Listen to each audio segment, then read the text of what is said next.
Did you know a people can be so haunted by fear that the fear itself becomes part of their culture forever?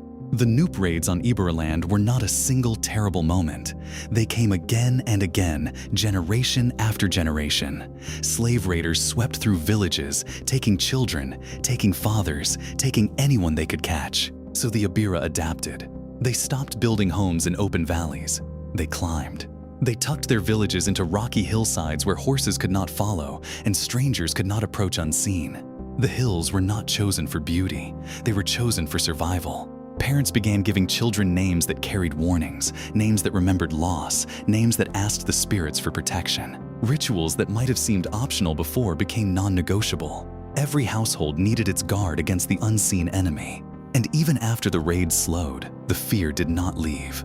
It had already moved inside the culture, into the architecture, into the language, into the prayers said each morning. The Ibira were not broken by what hunted them. They were shaped by it.